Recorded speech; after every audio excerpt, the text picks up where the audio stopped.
aquí estamos algunas personas que ya hemos participado en este espacio, ¿no? Que lo construimos desde el 2020, ya es bastante tiempo en el que nos vamos reuniendo y gracias por estar aquí.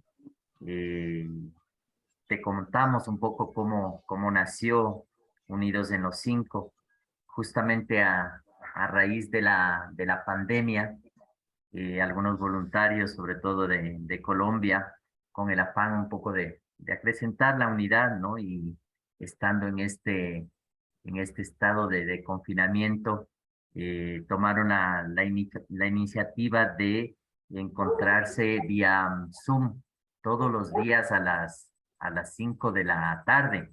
Por eso originalmente este espacio se llamó Unidos a las 5, porque a las 5 de la tarde, todos los días durante la pandemia, nos veíamos, ¿no? Poco a poco se fue ampliando el grupo, han eh, participado personas de otros países, nosotros, por ejemplo, de Ecuador, ahora se está conectando Joseph de Perú, aquí está Guillermo de Bolivia, de Costa Rica están nuestros amigos.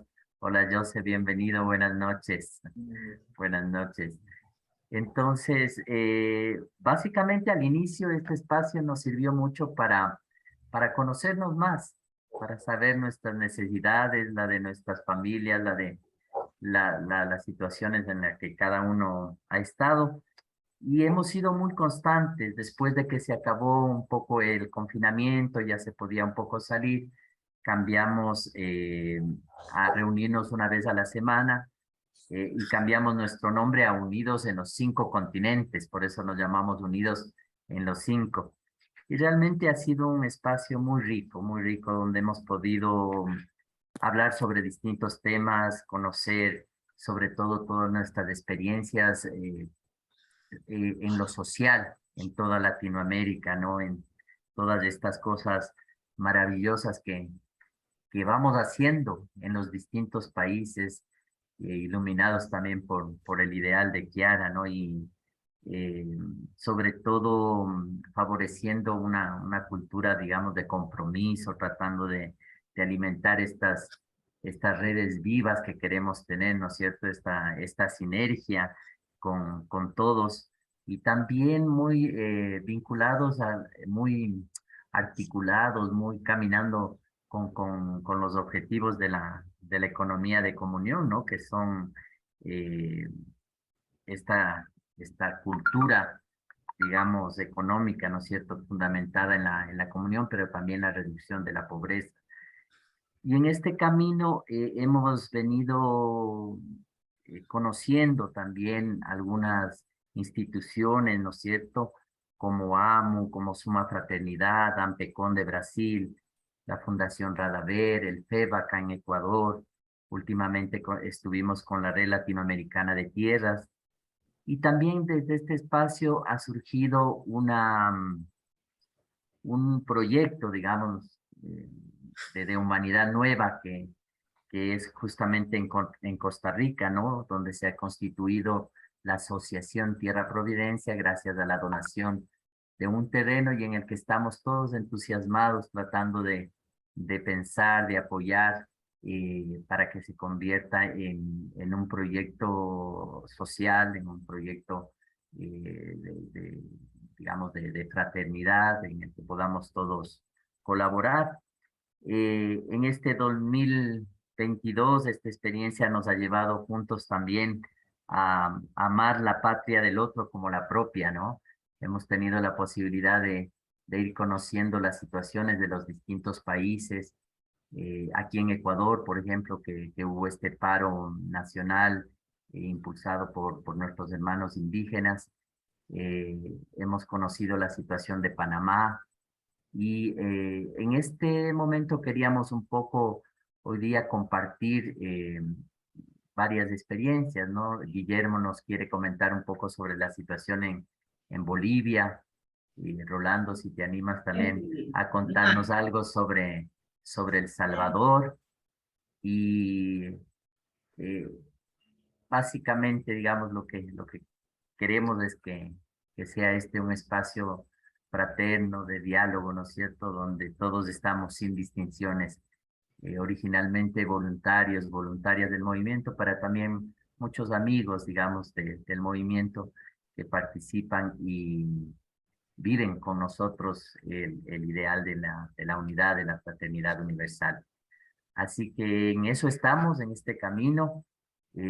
Ahora Carlos Ignacio nos va a presentar una canción que habla sobre justamente amar la patria del otro como la propia. Y luego quisiéramos, después de eso, invitar a Guillermo a que nos comente un poco sobre Bolivia, luego Rolando, si nos quieres contar sobre El Salvador, y así iniciamos un poquito el diálogo. No sé si nuestros amigos de Costa Rica también tuvieron una visita reciente a la tierra donde se va a generar este proyecto de la Asociación Tierra Providencia. A lo mejor nos comentan algunas noticias porque así compartimos todos y saludamos también a los que se han integrado. Está nuestro hermano Manuel Lema de la comunidad acá de Gualapuro en Ecuador. Bienvenido Manuel, como siempre, muchas gracias por participar aquí.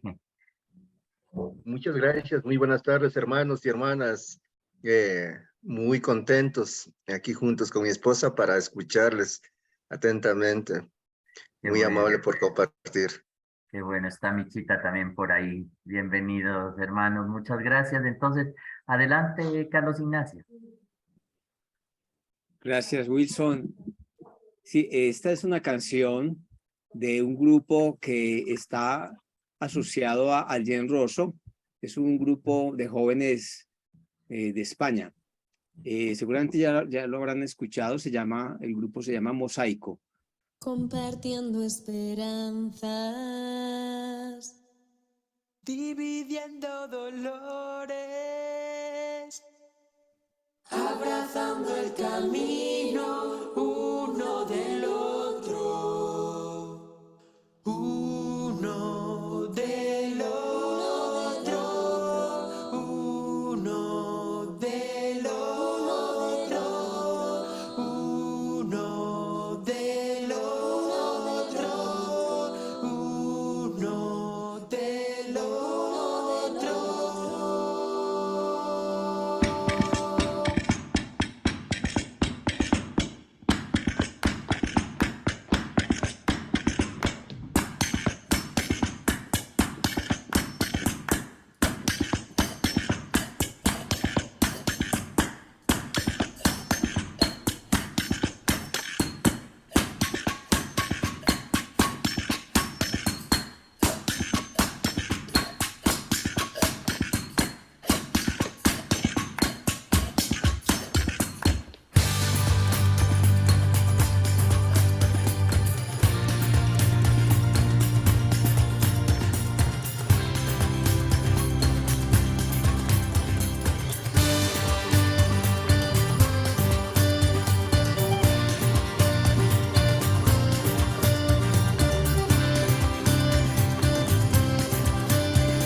sea así.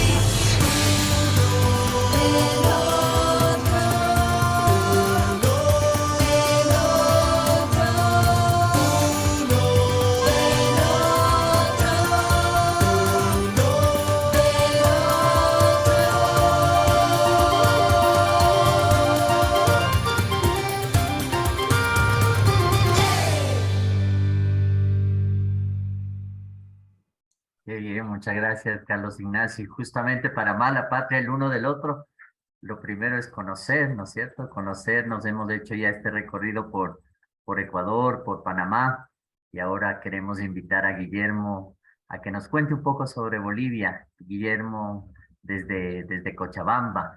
¿Me dice si pongo las diapositivas? Guillermo, bienvenido, buenas noches. Gracias, Wilson. Buenas noches. Por favor, si puedes poner ya y empezamos. Eso. Bien, buenas noches. Yo lo que quería esta noche compartir con ustedes un poco es lo que pasa en Bolivia, ¿no? O sea, históricamente es un país que ha sido inestable políticamente, ¿no? Muchos cambios de presidentes por razones o sin razones precisamente democráticas. No, pues eso es un resumen más de lectura diaria de la historia, ¿no? De lo que sale más en la prensa, más que un resumen académico. Pero también, claro, respaldado obviamente, ¿no? Y quería comentar ya un poco, podríamos empezar con la siguiente, por favor, estimado Wilson. Un poco desde el 52, ¿no? Que es cuando se hace un cambio bastante drástico en la sociedad boliviana. Se produce una revolución, una guerra civil el año 49, y el movimiento nacionalista revolucionario, un partido político, toma el gobierno, donde establece el voto universal, ¿no? Que en esa época solamente era el voto calificado, son los que sabían leer y escribir. También reduce el ejército, formando milicias, obreros, en la parte urbana los obreros y en la parte rural los campesinos, ¿no? Entonces se empieza a utilizar estos dos grupos. Se produce la nacionalización de las minas, que en esa época había un grupo que manejaba, ¿no?, la mayor parte de las minas, sin dejar en esa época no, pues no habían tanto control, entonces se iba todo para el bienestar de solamente estas 3 personas que manejaban toda la minería. También se hace una reforma agraria bastante rara, digamos, porque yo también recién me enteré hace poco sobre la historia de esta reforma agraria en el sector occidental, ¿no? Es decir, La Paz, Cochabamba, La Paz, Oruro, Potosí, Cochabamba, Sucre, no sé si Tarija, pero bueno, porque eran los únicos sectores que estaban con latifundio, ¿no? Se entrega la tierra a los campesinos, que en esa época se manejaba mucho el pongueaje, es decir, había una esclavitud soslayada en la que el campesino trabajaba para el patrón en el campo y tenía una parcela pequeña para su abastecimiento. Bueno, se produce esta distribución de tierras solo en la parte occidental, porque la parte oriental todavía estaba recién en plena apertura, en desarrollo, ¿no? Estamos hablando del año 52 y no había un camino abierto hacia lo que es hoy Santa Cruz, Beni y Pando, por ejemplo, ¿no? No existían para el país.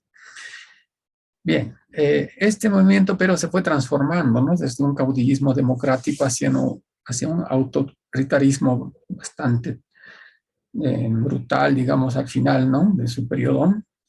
Más o menos son 12 años que se mantiene en el poder, que termina al final con campos de concentración para los opositores, demasiadas huelgas laborales que han afectado a la producción fabril de esa época, tanto en la estatal y la privada. La siguiente, por favor. De este periodo entramos a lo que se inicia un ciclo de dictaduras militares, que en eso coincide, ¿no?, en Latinoamérica este mismo periodo, del 64 hasta el 82. Primero, General Barrientos le da un golpe de Estado al presidente de entonces y inicia a afianzarse el modelo de desarrollismo económico que se impone, ¿no?, por el gobierno de Estados Unidos para toda Latinoamérica. Le toca enfrentarse en la guerrilla del Che Guevara, conocido en Latinoamérica. En este periodo también se producen bastantes asesinatos de trabajadores mineros, dirigentes perseguidos por la dictadura de Barrientos, quien fallece en un accidente y bueno. Pero después de una transición breve de otros militares, Hugo Banzer Suárez toma el poder y radicaliza esta represión con el Plan Cóndor, ¿no? Eso también es conocido para nosotros, ¿no?, en Latinoamérica. Y incrementa exponencialmente la deuda externa del país, pese a que en esa época había un buen precio para los minerales y los hidrocarburos.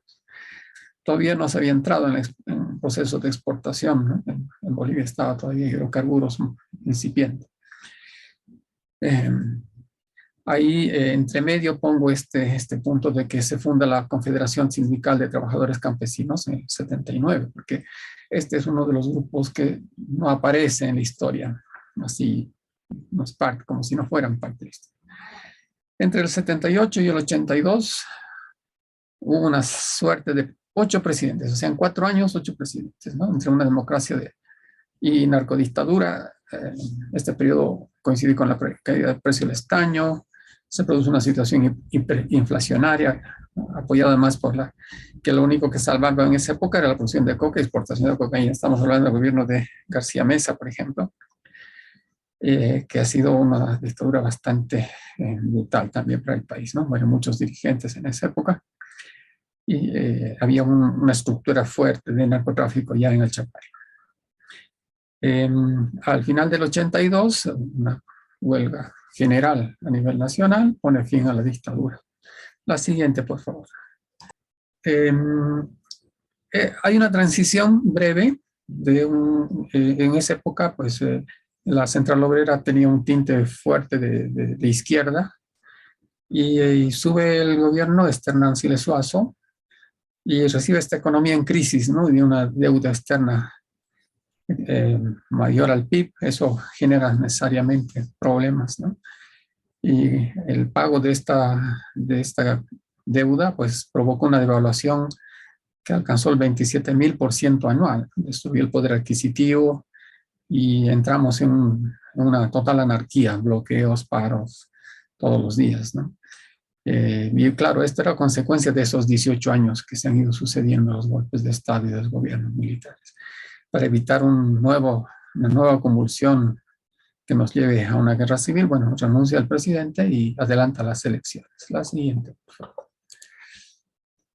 Y aquí es donde entramos al modelo ya neoliberal, ¿no? Entonces, este mismo Víctor Paz Estenssoro, que fue parte de la revolución, es elegido presidente por 4ª ocasión, y en este caso logra estabilizar, ¿no?, la macroeconomía. Este señor era estadista, ¿no? Y la macroeconomía, que era lo más difícil, aplicando un decreto, ¿no?, el 21060, que se convierte en una especie de nueva constitución política, ya que cambió el sistema social, ¿no?, a un sistema liberal y desconoció la norma jurídica, ¿no?, como la ley del trabajo, que era bastante adelantada en esa época. Y con esto hace desaparecer el poder sindical que manejaba, y sobre todo la Comibol, ¿no? Los mineros tenían una fuerza tremenda.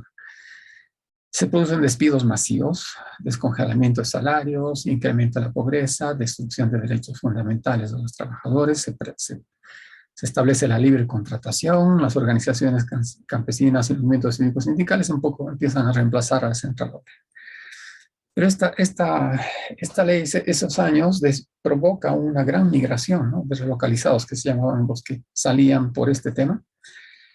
Estos desocupados se dirigen hacia todo el país, ¿no? Muchos hacia Cochabamba, otros al Chapare y otros hacia Santa Cruz. Y esto quiero recalcar, pues aparece después de otra manera. En la siguiente, por favor. Los siguientes gobiernos, por ejemplo, pese a que era de izquierda, ¿no?, Jaime Paz, empiezan a sumarse a este modelo que se implementa, porque lo ven como algo pragmático, ¿no? Y empieza a darse una especie de democracia pactada. Entonces, estos partidos que estaban en esa época, entre ellos van un poco como rotando, ¿no? Para tratar de mantener la democracia que se había recuperado. Aquí ya se empieza a hacer primer acuerdo de compra y venta de gas al Brasil, ya se tenían los yacimientos en desarrollo y se estaba preparando la construcción del gasoducto, ¿no? Para exportar el Brasil. Aquí aparece la primera marcha de los pueblos indígenas de las tierras bajas, por eso se quería aclarar.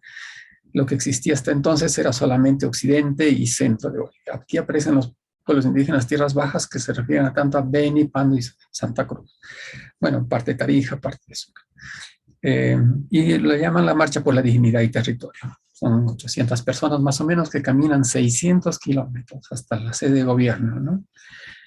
Y logran la titulación de los primeros 4 territorios indígenas. En pleno periodo neoliberal, ellos se han hecho reconocer como territorios indígenas. Esto fue algo muy importante porque es un número significativo, ¿no? Son casi 30 grupos que existen en este sector. Siguiente, por favor.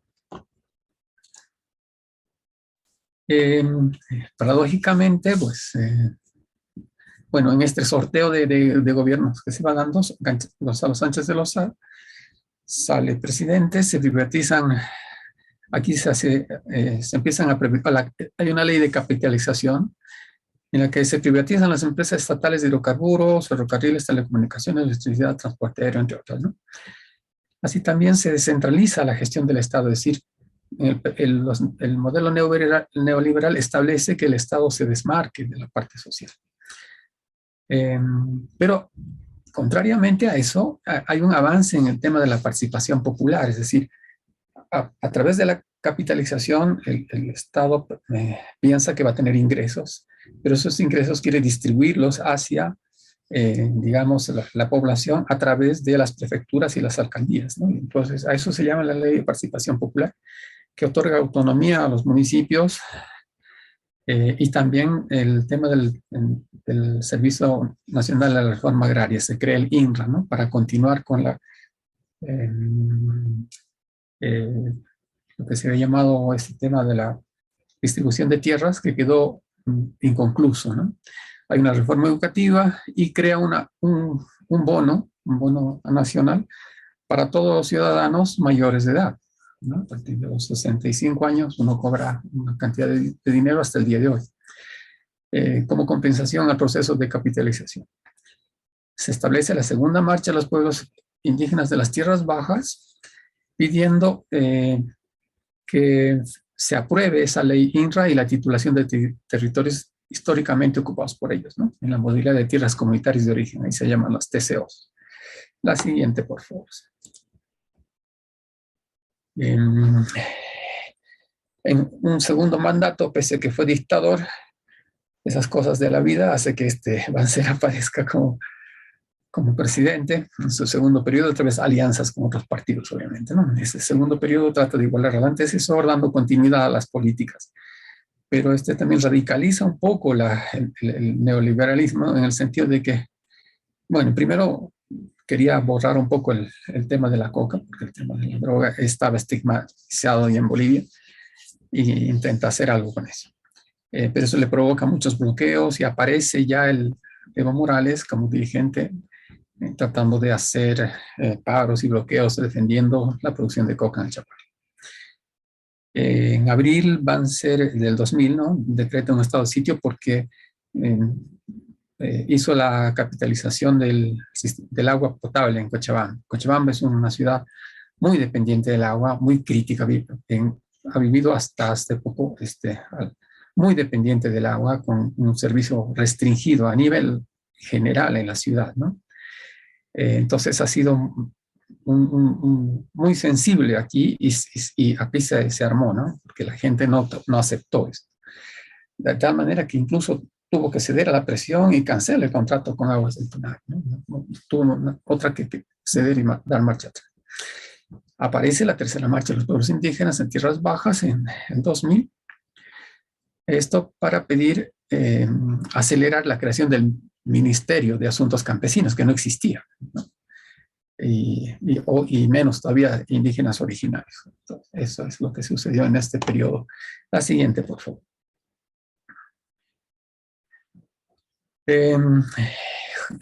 Después de Sánchez de Lozada a Jorge Quiroga, bueno, sí, asume el poder porque Banzer renuncia por enfermedad, ¿no? Tenía enfermedad terminal. En ese proceso de la cuarta marcha de pueblos indígenas Tierras Bajas en 2002, una nutrida participación, y se suma al CONAMAC. CONAMAC es una organización del occidente. Primera vez que se encuentran estos dos grupos para pedir una convocatoria para hacer una nueva asamblea constituyente y cambiar la constitución política del Estado. Ya el año 2002 ya se plantea esta situación. Después de Jorge Quiroga, se determina su periodo para cerrar lo que le faltaba a Banzer. Se producen elecciones y gana nuevamente Gonzalo Sánchez de Lozada. Pero termina prematuramente su periodo porque planteó venta de gas, ¿no?, hacia el exterior, y eso provocó que la gente se levante, ¿no? Y no terminó su periodo, tuvo que salir escapando. Carlos Mesa, que era su vicepresidente, asume para terminar el periodo, sin apoyo del respaldo. Surge en Santa Cruz un movimiento autonomista, pero eso en el sentido dentro de la participación popular, aunque ellos no sé si querían llevarlo solo hasta una autonomía local o algo más. Bueno, ahí estaba la situación. Se generó también una convulsión, tuvo que renunciar al cargo, y otro, Eduardo Belce, que era del Congreso, termina ese periodo, llama elecciones, y en esa época ya gana para la elección 2005 Evo Morales, del Movimiento Socialismo. La siguiente, por favor. Y aquí entramos ya al periodo del Movimiento Socialismo a partir del 2006. Hace una estatalización por decreto del gas. Es que es un sinónimo, por decir, de nacionalización, pero no es una nacionalización en sí. Lo único que ha hecho al contrato es aumentar los ingresos fiscales, no devolverles a los contratantes una parte que era que si tenían utilidad tenían que reinvertir. La condición era que si ganaban, si había un plus, ellos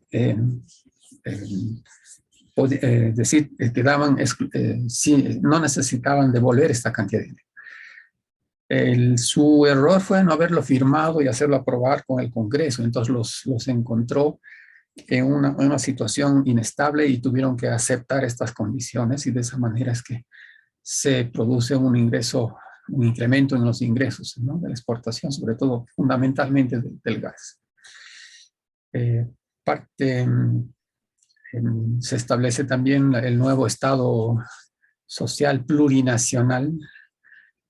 Bueno, y le da un nombre rimbombante, ¿no? Comunitario, libre, independiente, soberano, democrático, intercultural, descentralizado y con autonomía.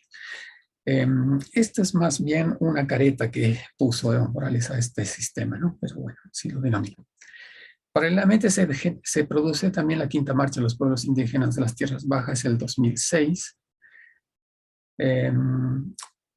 Organizaciones indígenas originarias y de colonizadores. Aquí aparece esta figura, ¿no? Colonizadores o interculturales, es decir, todas estas personas que se fueron a migrar del proceso de cierre de las minas, los relocalizados, digamos, que no tenían nada que decir, se quedaron sin trabajo, se fueron a la de Dios, a estos lugares, ¿no? Nunca hubo un apoyo, ni un programa, ni nada que les pueda ayudar a ubicarse dentro de estos territorios. Entonces fue así, ¿no? Todo desordenado.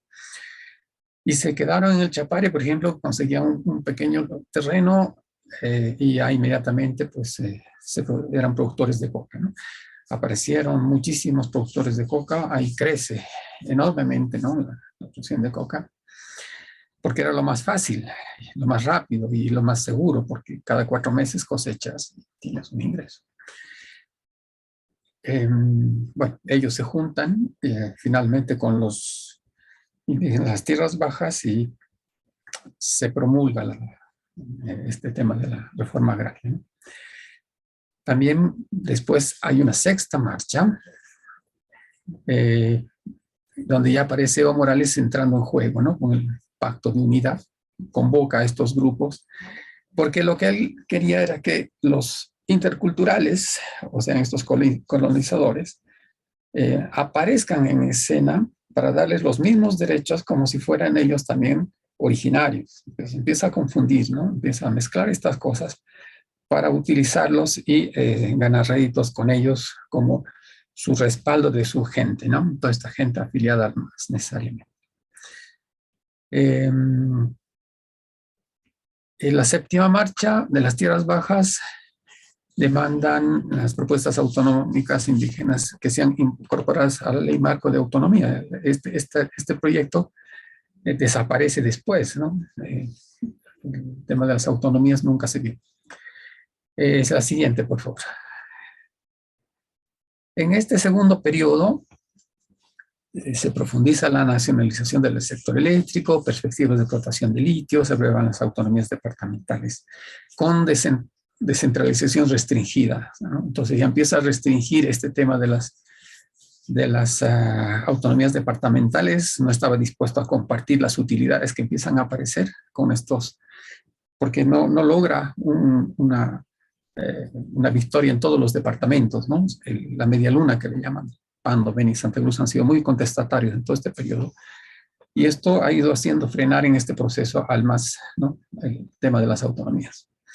Aquí aparece también un intento de hacer subir el precio de la gasolina, porque la gasolina es subvencionada desde esa época, más o menos casi a la mitad del precio del valor internacional.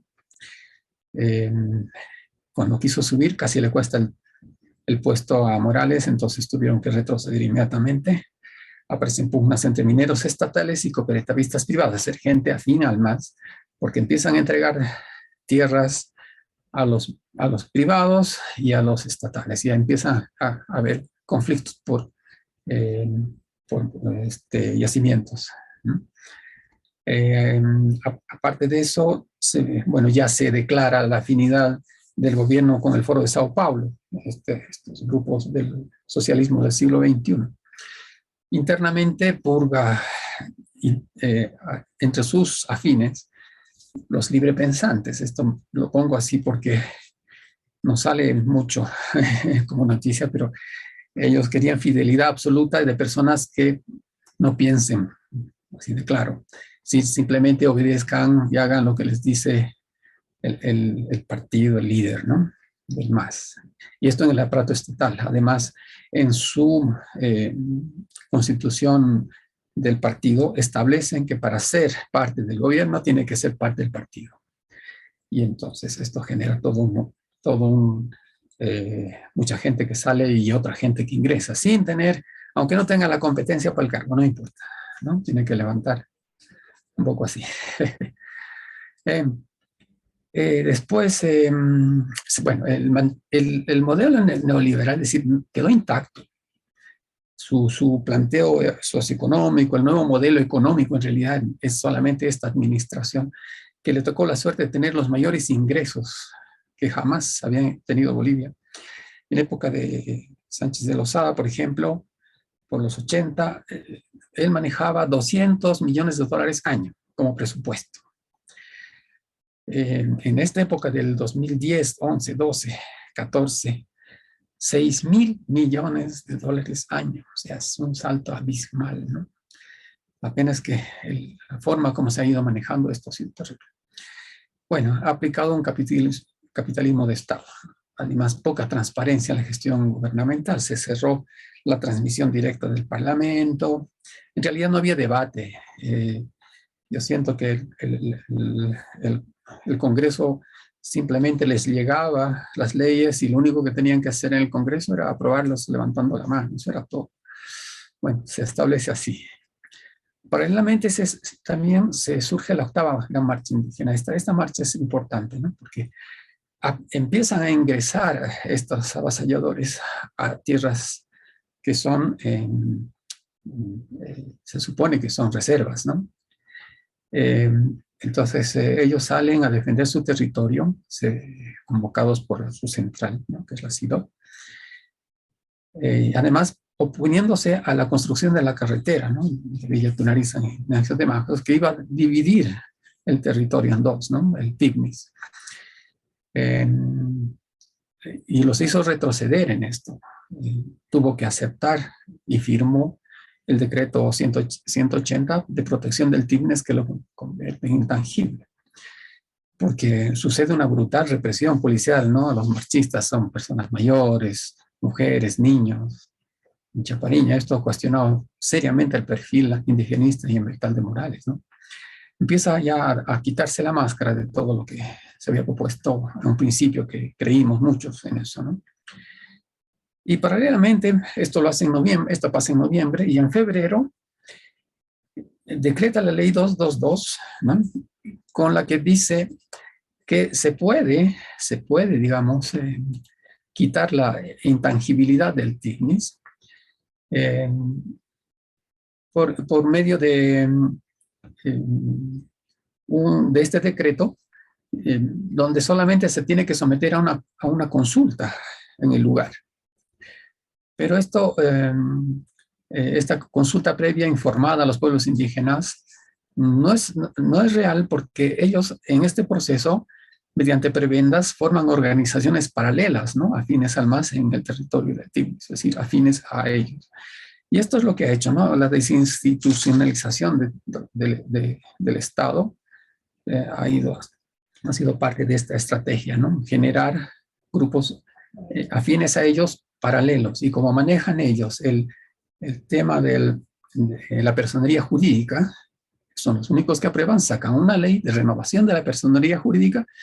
Entonces, lo que le pasó a la señora de la Asamblea de Derechos Humanos hace poquito, que está en cuestionamiento, ella fue a renovar, a sacar que le entreguen la personería, y cuando esto se lo dan a otra persona. ¿Por qué? Porque según ellos, ella ya no es. Bueno, así están manejando la ley y eso es lo que están haciendo. Entonces, cuando sale este decreto, el 222, se levanta una nueva marcha por la defensa de la actividad tenida, digamos, para reclamar esta situación, pero no tuvo éxito, ¿no? Se quedó hasta el día de hoy la intangibilidad del Tignis, y ahí quedó vulnerada. La siguiente, por favor. Ya en el tercer periodo, y además aduciendo interpretaciones legales medias raras, el MAS postula a Morales como candidato en contra de la Constitución Política del Estado y el referendo que ellos mismos hicieron en febrero del 16, donde la población dijo no a su reelección. Claro, lo que le salvó en ese proceso hasta el 2015 era que todavía el crecimiento del PIB, bla, fiscal, había un superávit, tipo de cambio estable, pero las reservas internacionales llegaron hasta el récord hasta el 2014, pero después de ahí empiezan a bajar. Y drásticamente, ¿no? Porque creció mucho el aparato estatal. Y en contraposición hay una precaria situación laboral empresarial, empieza a debilitarse el empresariado porque el contrabando, ¿no? Además porque aprovechan un poder adquisitivo en frontera de tipo de cambio mayor al que de los otros países que nos rodean. Y eso ha generado un contrabando, pero tremendo en este país. Es lo único que mantiene por ahora la economía. Impone un doble aguinaldo al sector empresarial y eso provoca el cierre de miles de empresas, ¿no? Incluso unipersonales que tenían 1 o 2 personas dependientes. Por este tema de un doble aguinaldo, imposible. No les da, entonces se cerraron muchas pequeñas empresas, pequeños emprendimientos, fundamentalmente. Crece el narcotráfico. Y aquí se consolida la cooptación de los poderes del Estado, ¿no? Persecución judicial, es decir, la justicia al servicio del gobierno, judicializa a la oposición, a todo periodista, a quien denuncia actos de corrupción, y como tenía en el legislativo los 2/3, eso le da mayoría absoluta, puede hacer lo que quiere. La Corte Electoral es controlada por el gobierno, disminuyen las reservas internacionales al límite. Aquí hasta más o menos el 19 ya empiezan a bajar. y el crecimiento de la deuda pública interna y externa se dispara, ¿no? En este último proceso hay un decreto que aquí estamos ya entrando al 2019, se produce una marcha porque se provoca un incendio que se tuvo que pedir ayuda internacional en la parte de la Chiquitanía, por un decreto que saca el gobierno que autoriza las quemas controladas y que se respeten sus tierras de los avasalladores, los interculturales, ¿no? Los mete ahí para tomar tierras en la Chiquitanía. Lo que quiere es redibujar el mapa político del país a través de un proceso de asentamiento de personas afines a su gobierno. Luego vienen ya las elecciones del 2019. Durante esta elección hay una interrupción de la transmisión de resultados electorales preliminares, ¿no? Rápidas en sitio. Y esta paralización provoca día 1, día 2, entonces aquí aparecen indicios de fraude y se le pide a la OEA, que estaba debidora en esa elección, un informe. Y evidentemente la OEA dice si ha habido una interrupción y un manejo doloso de las computadoras, planillas, y bueno, la gente se levanta y ahí salimos todos a la calle, ¿no? Protestas masivas en contra del gobierno. El movimiento Las Pititas, que fue nombrado así porque solamente a veces es decir, había una resistencia pacífica, de tal manera que lo único que uno podía sacar, y si no había nada más, una pequeña soga y se atravesaba la calle, le ponía uno una bandera, listo, nadie pasaba. Entonces, de eso se llenó el país.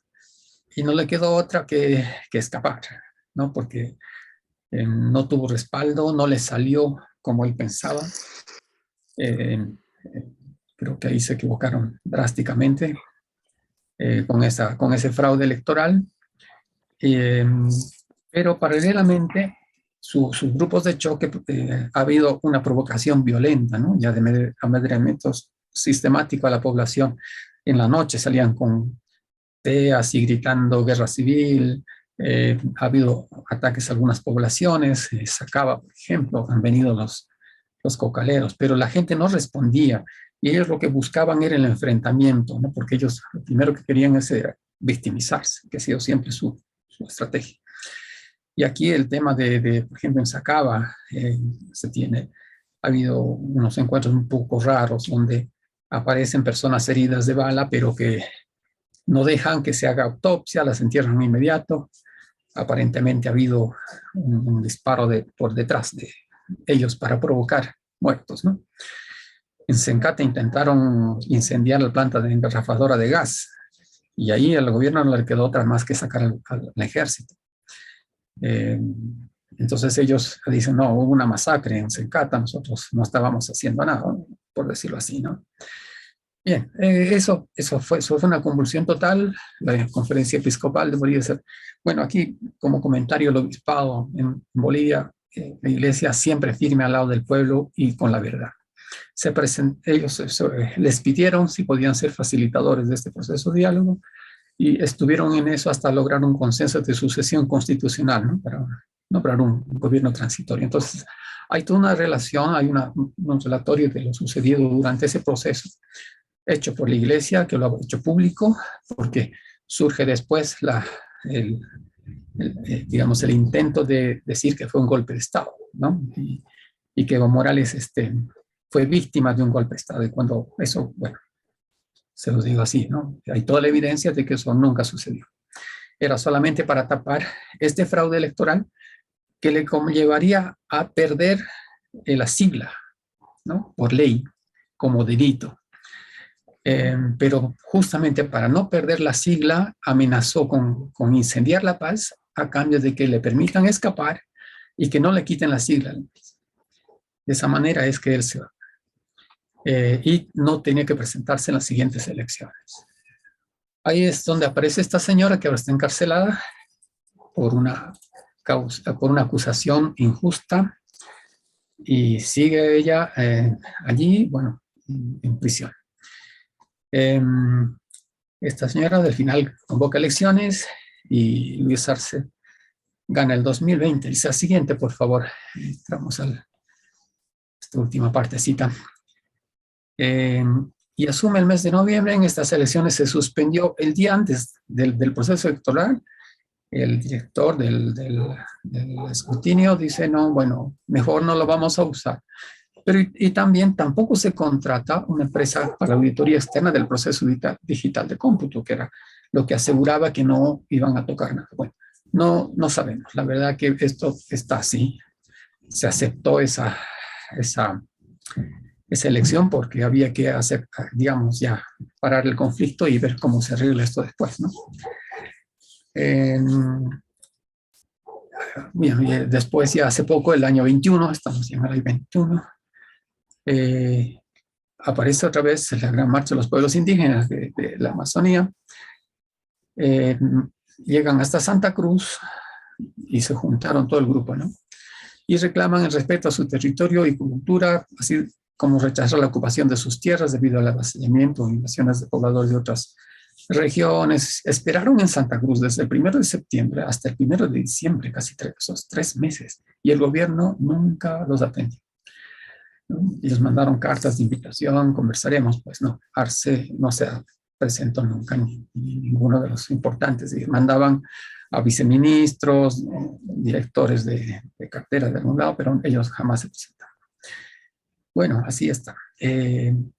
Algo con lo que ya quería terminar es, Pablo Villegas es un investigador boliviano y que también hace seguimiento a todas estas marchas. Y dice, el factor que no se le está dando importancia ahorita a la ocupación de tierras es que cada vez es más violenta y eso se está dando ahora, ¿no? El país está entrando en una escala de violencia con 3 bases. Los cooperativistas mineros que se están metiendo en estos lugares,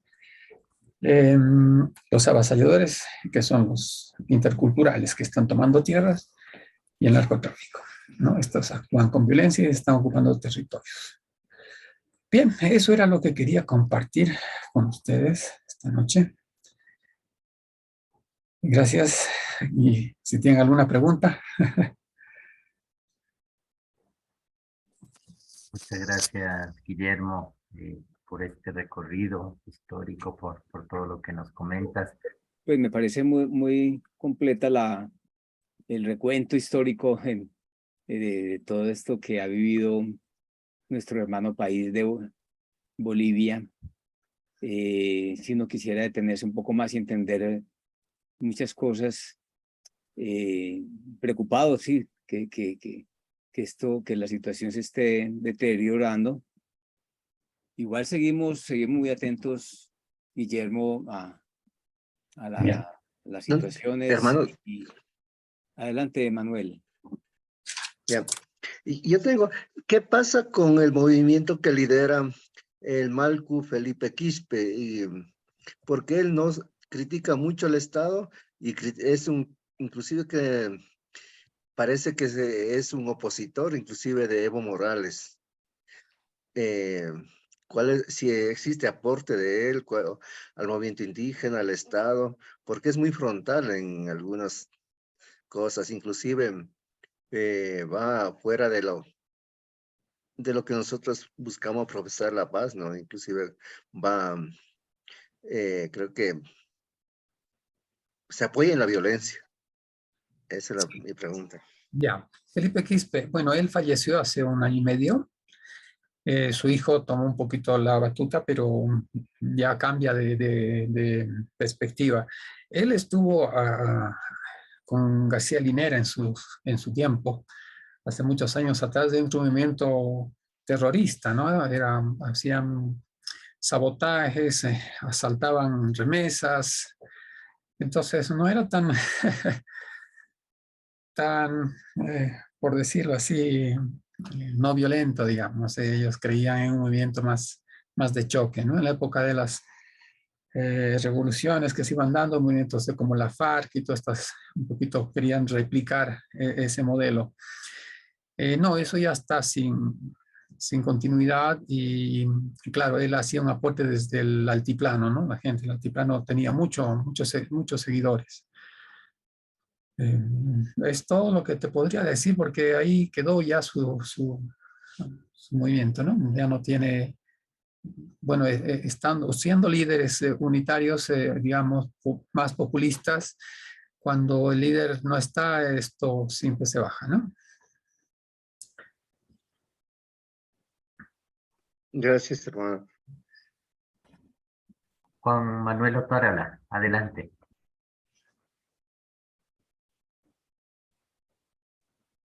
Tu micrófono, Juan Manuel. Sí.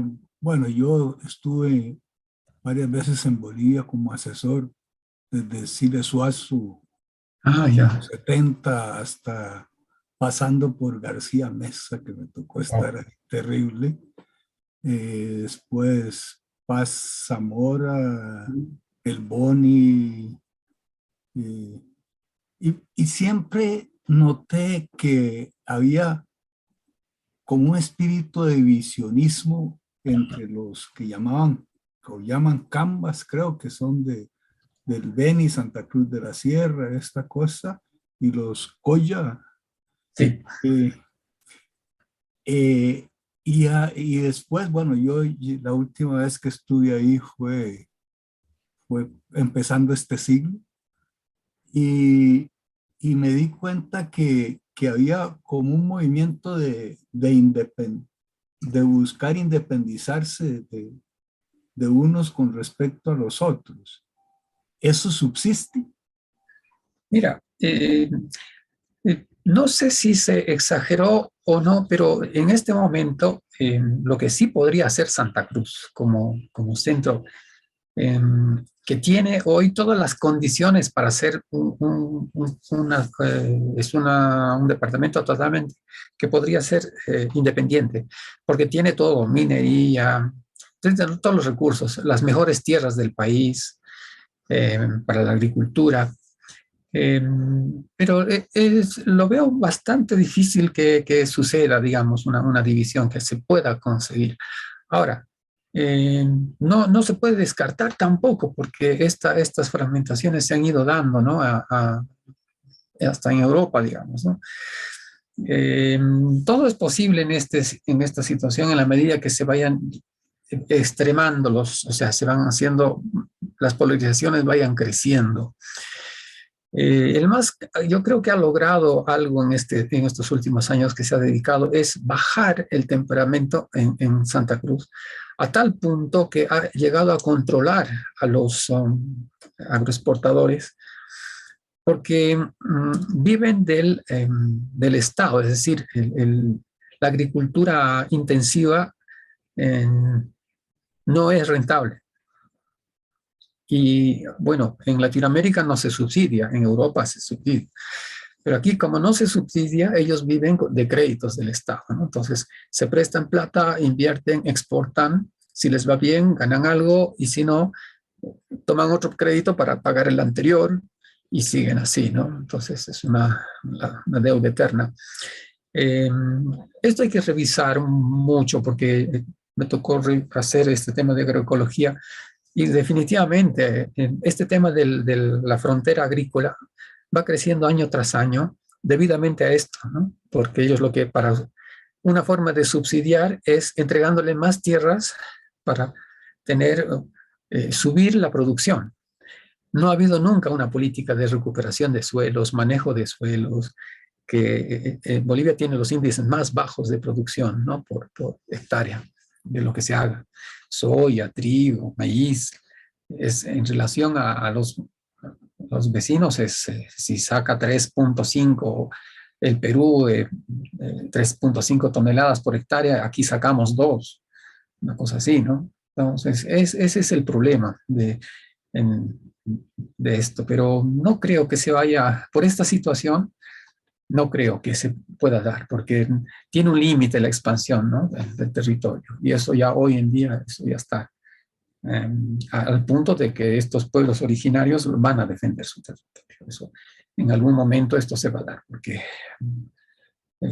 cuando ya se trata de sobrevivencia, bueno, así está, ¿no? Estamos en una burbuja económica en este momento, que no sabemos hasta cuándo va a durar, porque la subvención, las políticas que siguen dando, por ejemplo, el tema del contrabando, no es solo mercadería, sino, por ejemplo, vehículos. Si entra un vehículo, tiene que tener una placa, tiene que tener un permiso para cargar combustible, pero ya se han generado mafias que duplican placas, duplican los permisos, y se sigue creciendo el costo de la importación de combustible. Yo creo que eso va a caer por su propio peso. Y si el mismo gobierno no se da cuenta de esta situación, que ellos mismos están cavando su propia tumba, pues va a terminar su ciclo en algún momento, porque no se va a poder seguir su vida. Gracias.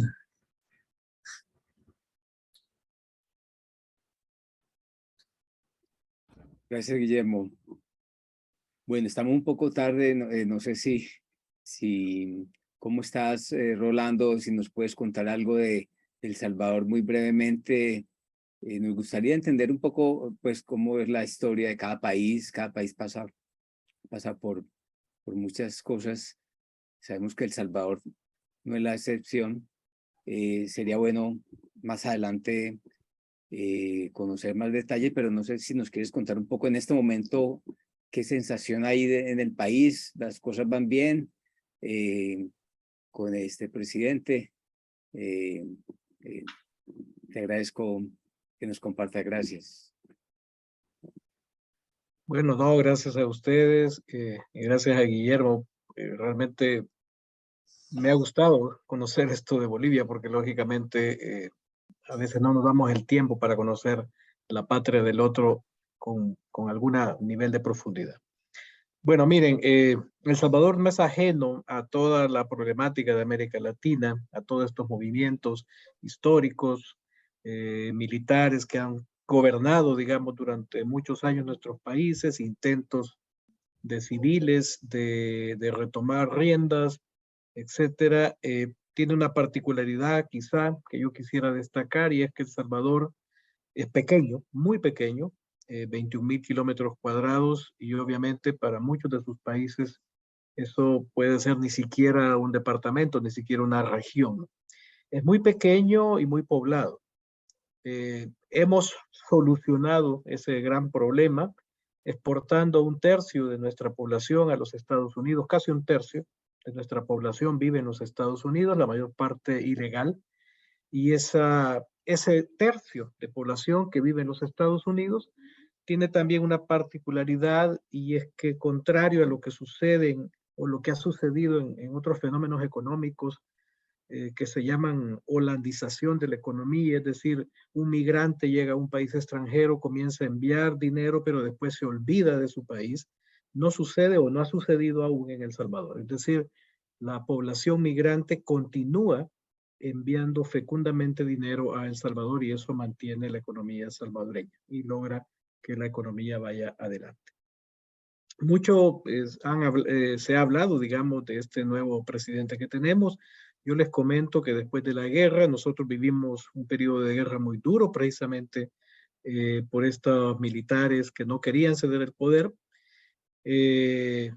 La muerte de nuestro santo, de Monseñor Romero, de San Romero, se da precisamente porque él intenta parar, intenta que la población se dé cuenta de lo que viene, y sectores más conservadores piensan que no, que es comunista. Obviamente, si uno lee a Romero profundamente, no es comunista, es sencillamente alguien que está muy condolido por la situación y por lo que va a venir, que efectivamente derivó en los 10 años de guerra civil en un país muy pequeño, con mucha gente. Esto fue una cosa pues bastante terrible. A mí me tocó vivirlo en la juventud y provocó mucho dolor, muchas heridas.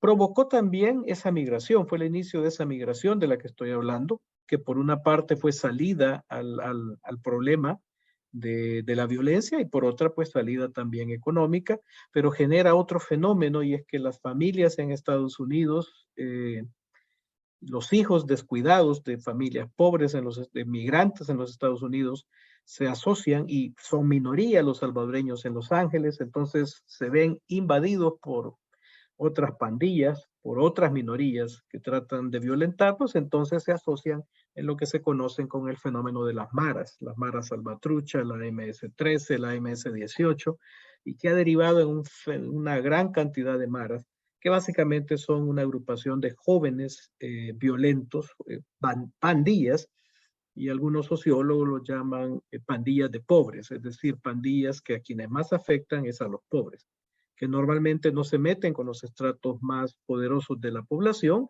sino que están en barrios pobres del país y que afectan o atentan económicamente contra los pobres del país. Después de la guerra, Arena, que es un partido de derecha que surge después de la guerra, toma el poder durante 30 años, básicamente, 30 años básicamente. Después viene el FMLN, logra 10 años de poder. En una alternancia, Arena se ve degenerada su poder, comienza, digamos, intentando modernizar el país, intentando precisamente con los vientos de modernización llevar al país adelante y termina envuelta en mucha corrupción. El último presidente de Arena actualmente está preso y obviamente su corrupción fue grande. Pero el FMLN, que era la contraparte, que era el partido de izquierda surgido de la guerra, de la guerrilla, y que se había constituido como partido, que, digamos, recoge aspiraciones en la población de que existe un cambio, llega al poder y el primer presidente del FMLN actualmente está refugiado en Nicaragua porque la corrupción que él desarrolló fue igual o peor que la de Arena. Entonces, y luego viene otro periodo, un segundo periodo del FMLN, la población bastante cansada vota por este joven presidente que tenemos actualmente, Bukele, que aprovecha un fenómeno nuevo, y es el fenómeno de las redes sociales, que se conecta con las redes sociales, que conecta con mensajes muy simples, muy entendibles para la población, como puede ser que devuelvan lo robado, los mismos de siempre, etcétera. Gana de manera abrumadora. Hay intentos de que no compita, pero él gana. Genera mucho entusiasmo en la población. Tanto es así que cuando se da, ya estando él como presidente, la elección para el Parlamento, logra él básicamente el control total del Parlamento. Es decir, escudado en su imagen, logra el total del Parlamento. Lo interesante del fenómeno quizá es que para mí es un fenómeno más religioso que político. Bukele se transforma en una especie de mesías. Hay personas que endiosan a Bukele y le perdonan cualquier cosa. Bukele antes de las elecciones, donde él logra el control parlamentario, irrumpe en el parlamento, lo militariza, lleva una turba para intentar convencer a los parlamentarios un día domingo, es decir, los parlamentarios no se encuentran en el parlamento, para intentarlos convencer de que le autoricen un préstamo, que firmen un préstamo. La turba quiere irrumpir en el parlamento, él ingresa, reza, sale y dice, hablé con Dios y Dios me pidió paciencia. Tengamos paciencia. Y comienza a tener un montón de situaciones, obviamente, que se vuelve para algunas personas como una especie de mesías o enviado divino. El fenómeno es bastante digamos, para análisis futuros. Es un fenómeno porque actualmente estamos, creo que en el 5º periodo de excepción. Tenemos la constitución básicamente, o nuestros derechos constitucionales en este momento para los salvadoreños no existen. Eso quiere decir que un policía puede venir, entrar a mi casa y llevarme preso porque él decide hacerlo. Y obviamente se complica que yo consiga un abogado y me pueda defender. Este periodo de excepción, el 5º, mes a mes se va renovando, lo ha hecho para combatir a las maras y actualmente tiene un número, si no me equivoco, el último cómputo eran de 68,000, 60,000 personas que se han apresado en 5 meses. Y obviamente hay denuncias de que muchas de estas personas no están asociadas a maras, son Básicamente, el tema quizá acá es que si eres pobre, si eres joven, eres candidato a que el policía sospeche que eres una parte de estas organizaciones criminales y te meta a la cárcel. Y luego para sacarte de la cárcel, pues obviamente es un problema, porque ustedes imaginarán lo que significa tener 60,000 personas ya metidas en un proceso judicial, digamos. Si es difícil manejarlo de manera, antes era difícil, en manera normal canalizar juicios y canalizar todo lo que puede ser, digamos, el proceso, un proceso judicial normal. Ahora están desbordados los jueces, desbordados digamos, los penales, desbordados toda la situación. Pero lo interesante es que la población sigue teniendo o aplaudiendo esto. Y no estamos hablando de personas no religiosas, estamos hablando de que personas aún del movimiento de los focolares aplauden que se utilice la violencia como un órgano de represión del Estado, que se utilice la violencia para normalizar la situación del Estado, que se utilice la violencia para violentar los derechos humanos y lo demás. El día de ayer se llevaron preso a un tuitero porque tuiteó algo en contra del presidente, y muchos de los periodistas que son contrarios o de oposición en este momento se encuentran viviendo en el extranjero, y desde México, Guatemala, Estados Unidos hacen su labor periodística porque les es imposible vivir actualmente en el país.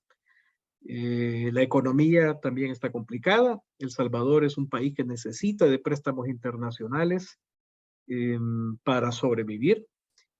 Cuando Bukele llegó, estaba el presidente Trump en Estados Unidos, y había aparentemente una familiaridad, un cariño mutuo, una admiración mutua entre ambos, y por lo tanto se veía que la firma con el FMI de 1.700 millones de dólares, una ayuda, un préstamo de ayuda para poder salir a flote era fácil, y sin embargo eso se cayó, y actualmente está complicado, digamos, ese tema. No me puedo extender más. Ese es el tema que más me apasiona, porque trabajo viendo temas de finanzas, y obviamente estoy enterado. Posteriormente podemos verlo. Pero así estamos en el país. Es decir, desde mi perspectiva hay un retroceso democrático. Hemos pasado de ser una democracia imperfecta, dicen, a una democracia en veremos, una situación a lo mejor ya un poco más dictatorial. Y básicamente lo que ahora se ventila es la reelección, de la cual estoy seguro de que si de darse, que creo que se va a dar, creo que se van a buscar todos los medios. La tiene fácil, tiene asamblea totalmente bajo su control, tiene todo el órgano judicial bajo su control, tiene al ejército bajo su control, la policía bajo su control, y la población con un 80% de aprobación, obviamente tiene fácil su reelección. Entonces, seguiremos en este sistema, digamos, de bajo nivel de democracia y respeto de los derechos humanos, pero un aplauso de la población hacia el autoritarismo y hacia la violencia. Eso, como les digo, da para hablarlo. El salvadoreño promedio le encanta la violencia. Yo recuerdo, y con esto termino, que mi abuela me contaba que el mejor presidente de El Salvador había sido el presidente Martínez. Y si ustedes leen la historia de Martínez, lo más grandioso que hizo Martínez fue eliminar a todos los indígenas de El Salvador. En 1932 hizo una matanza de indígenas, y no es tanto que los eliminó como cuerpo, pero eliminó el concepto de indígena, porque criminalizó al indio. Entonces el indio se transformó en no indio para poder sobrevivir a la masacre y al posterior, digamos, combate de 1932. Pero eso, para mi abuela, era algo bueno, porque el indígena era ladrón, era haragán, era el generador de problemas, etc. Entonces, en la psique, en la memoria colectiva, en la mente colectiva salvadoreña, la violencia soluciona problemas, y por lo tanto eso explica el por qué Bukele tiene tanta y tanta aceptación. Y su aceptación crece conforme combate violentamente a las maras. Tremendo, gracias, gracias Rolando. Sí, realmente es importante conocer estos contextos históricos también de nuestros países que de pronto se van perdiendo en el tiempo. Nosotros tenemos una fortaleza y un llamado al mismo tiempo de tener presente esta política de la unidad que ya en los distintos países se han ido conformando los distintos comités y grupos del MPPU, que tiene también esta mirada latinoamericana. Nos gustaría que Miguel nos regalara, para finalizar, un pequeño cierre de cómo vemos este diálogo latinoamericano, cómo podemos seguir avanzando con el apoyo también del MPPU en los distintos países. Pues Miguel está en otro lugar distinto de su vivienda. ¿Cómo estás? Gracias, un saludo para todos en este espacio que precisamente, como lo explicaba Wilson, ha sido creado para lograr esos encuentros de reconocimiento de los distintos países latinoamericanos. Y claro, escuchando uno estas historias que nos han compartido en los últimos encuentros, y ahora el de Bolivia y El Salvador, pues uno siempre está pensando, bueno, ¿cuál es la salida? ¿Cómo lograr? Entonces, ¿cuál sería la respuesta? Y claro, bueno, nosotros entendemos que efectivamente esa respuesta la empezamos a encontrar en ese movimiento político por la unidad, y que empieza por integrarse, por insertarse en la vida social de los pueblos. O sea, no es nosotros aquí en Colombia nos hemos dado cuenta que poco a poco no se trata de hacer una primera convocatoria a los políticos activos, pues porque lo que se cuenta pues no sería los indicados, dijéramos, sino que empieza, y lo hemos logrado aquí, por ejemplo, a través de las escuelas de formación ciudadana en clave fraterna. Son escuelas vivas, ¿no? Vivas, que están en las ciudades, en las pequeñas comunidades, que nacen alrededor de nosotros mismos, de las familias, de los jóvenes. Y la experiencia es positiva porque es una fraternidad activa, no una fraternidad, dijéramos, teórica, que existe, las teorías que fundamentan la fraternidad a través de los libros que se han publicado en la editorial Ciudad Nueva, sino que creemos que la mejor forma es que empecemos a vivirla.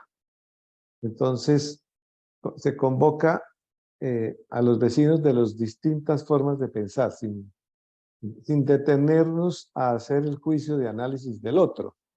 Ah, no, es que este pertenece aquí, este es de allá, este es de la extrema, no sé cómo. No, sino que nos vamos convocando a pequeñas reuniones para hablar del tema, sin entrar al juicio, sino descubriendo esa parte profunda, humana, fraterna.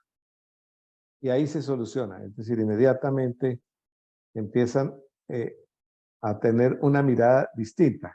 Por eso hay que ponerla en práctica. Inmediatamente sucede que el otro empieza a ver al otro como hermano y no como un distinto opositor. Porque esa forma de obtener el poder, como lo vemos en las narraciones que nos dan, narraciones históricas, políticas, pues ¿qué es lo que ocurre? Que la manera es dividir o fanatizar, ¿no? Para mantener el poder. Y entonces, claro, vuelve al otro enemigo, lo convierte en enemigo cuando es hermano. Entonces, a través de estas pequeñas experiencias de invitar a una pequeña reunión a los vecinos, a los jóvenes, y empezar a usar un método el que consideren. Nosotros aquí hemos utilizado, por ejemplo, la lectura de algún texto que tenga que ver con la política, hay bastantes, o los textos que se han publicado, una hojita, no se trata de leerse el libro, sino de analizar el sentido, qué nos dice el texto, qué nos dice ese párrafo, y luego salir a vivenciarlo con el otro, ¿no? A analizarlo con el otro, a vivirlo con el otro. Saludar a ese que detesto porque es del otro partido, es opositor, y soy capaz de entrar en un diálogo con él. Toma tiempo, pero creo que es una de las formas de hacerlo. En cada lugar tiene que, ese movimiento que es absolutamente claro, movimiento político por la unidad, teniendo como centro la fraternidad, la vivencia fraterna, el acto existencial, que es la fraternidad, que nosotros lo hemos conocido. Entonces, y sincerarnos, ¿no? Hay que, eso que decían, en el mismo movimiento a veces no se comprende. Entonces hay que sincerarnos a través de encuentros, ese núcleo nuevo de que nos habla precisamente Jesús Morán, un núcleo activo, un núcleo vivo, un núcleo que además de la reflexión espiritual interna que alimenta el alma alimentada tiene que salir a transfigurar la realidad en la cual vivimos, porque si no nos quedamos inactivos y lamentándonos, sino que pasar de esa situación para ser activos con el otro, desde el saludo, para luego lograr conformar encuentros de diálogo y de transformación. Está ocurriendo ahora en el Perú, que están haciendo el MPPU, la experiencia argentina, en el Chile se está empezando a conformar. Hemos conformado la Secretaría Latinoamericana del Movimiento Político por la Unidad y hemos compartido ahí este tipo de vivencias, ¿no? La experiencia que contábamos ahora de lo que está pasando en Costa Rica con este lugar que se consiguió y que seguramente cuando podamos escucharlos juntos, los que estamos aquí, podremos encontrar un propósito para ese lugar, un lugar de encuentro. Quién sabe qué habrán encontrado los responsables de esa corporación, de esa fundación, y que seguramente nos compartirán más adelante. Pero este es mi pensamiento en líneas generales. Tenemos la revista Ciudad Nueva, ¿no? La cual les recomiendo mucho. La revista Ciudad Nueva tiene una línea política reflexiva, como les estoy diciendo. Entonces, ahí hay análisis muy interesantes sobre nuestros países y la forma como podríamos nosotros, con este mensaje, con este carisma, con esta novedad. Es una novedad, es un cambio de vida, es una transformación total.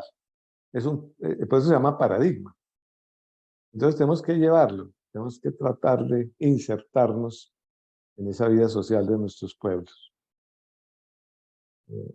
Y en la revista se comparten ese tipo de experiencias también para que la tengamos presente.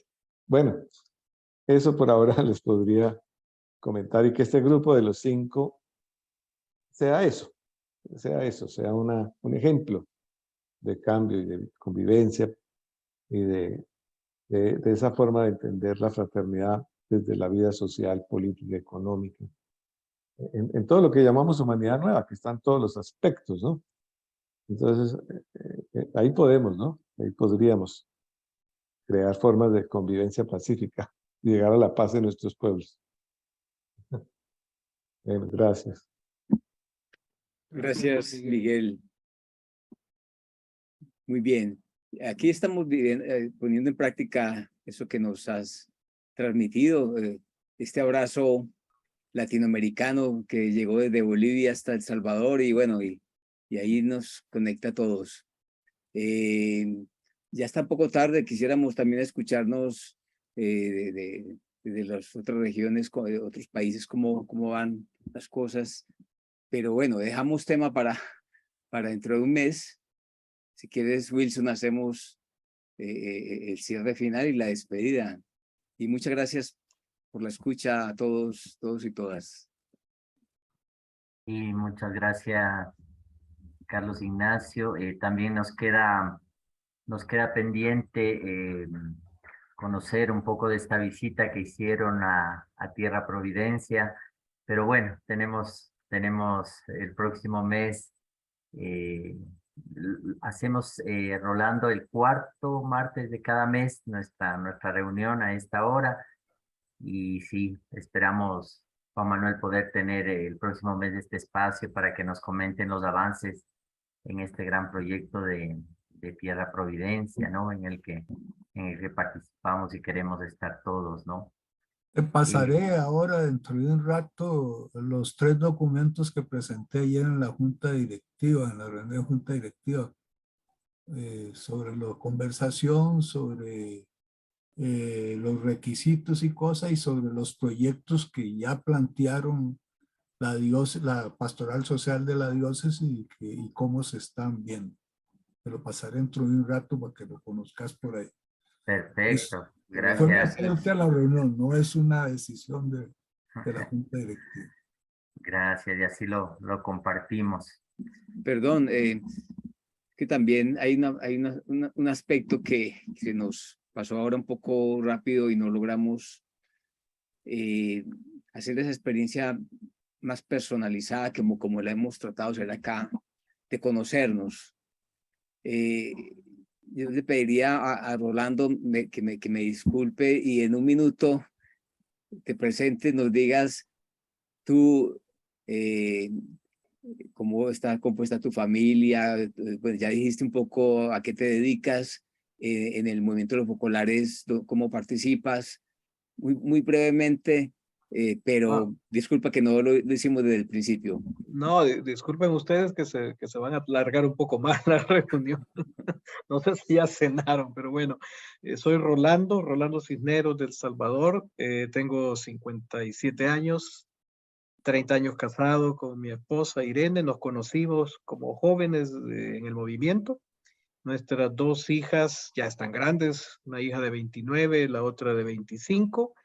La hija mayor básicamente se acaba de graduar en los Estados Unidos de una maestría, y como parte de esa mentalidad salvadoreña ha preferido quedarse a vivir en los Estados Unidos. Es decir, se ve más futuro en los Estados Unidos que en El Salvador. La hija menor está trabajando actualmente en El Salvador, pero igual quiere emprender ese mismo camino de hacer una maestría fuera y obviamente quedarse a vivir fuera del país. Esto es algo que lo cuento porque me duele como salvadoreño, también como familia, es decir, sentir que los jóvenes del Salvador, y lo vivo con otros jóvenes que conozco, prefieren irse a vivir a Europa, Estados Unidos, Canadá, etcétera. Y soy voluntario. Fui Gen 2 hace 1000 años, obviamente. Con Reinaldo fuimos parte, Reinaldo de los voluntarios, fuimos parte de la unidad Gen, digamos. Nos conocemos desde hace muchos años. Y actualmente trabajo con una empresa en El Salvador. Básicamente es una administradora de fondos de pensiones que administra fondos privados y fondos obligatorios, que serían las pensiones, digamos. Y que esta empresa forma parte del grupo Sura de Colombia. Entonces, Medellín, le compartía hoy a Leonardo, es una ciudad que me encanta y que a la que voy más o menos 1 o 2 veces por año. Y por temas del grupo también visito Perú, Chile, México. Son países que me encantan, que conozco y que disfruto cada vez que estoy ahí. Que Bueno, bueno, la próxima vez nos vemos entonces por acá. y Eso me dijeron. te falta Ecuador, Rolando, así que No por acá conozco también te Ecuador. esperamos. Te esperamos por acá también. Gracias, Bueno, gracias, muchísimas gracias por gracias tu a todos. presentación. Saludos a tu familia y a los voluntarios en El Salvador y a toda la obra, la comunidad. Dale, Wilson. Sí, nos despedimos, ya es un Sí. poco tarde. Nos volvemos a ver el martes 27 de septiembre para seguir compartiendo amar la patria como la nuestra, ¿no es cierto? Para seguir conociéndonos. Muchísimas gracias a todos por su presencia. Gracias por este diálogo tan rico, tan enriquecedor como siempre. Así que una buena noche a todos y muchas gracias, Guillermo, Rolando, por presentar sus países. Muchas gracias. Gracias. Gracias. Buenas noches. Buenas Buenas noches. noches, gracias a todos. Carlos, Pati, gracias por estar aquí. Chao a todos. Chao, Moni. Moni. Muchas gracias, Mónica, muchas gracias. gracias. Chao, Wilson. Chao a todos. Carmita, chao Gracias, Jesús, buenas noches. gracias. Gracias. Gracias. Yo Una sé, buena noche. ya está recuperado, yo sé la salud, muy bien. Oiga, yo sé. Qué Leonardo. bueno. Chao, Chao, Joseph, que estén Leo, bien. gracias. Suerte. Buenas noches. Feliz noche, Chao. gracias. Gracias a todos. Una buena noche. Gracias, Guillermo. Gracias, Juan. Gracias.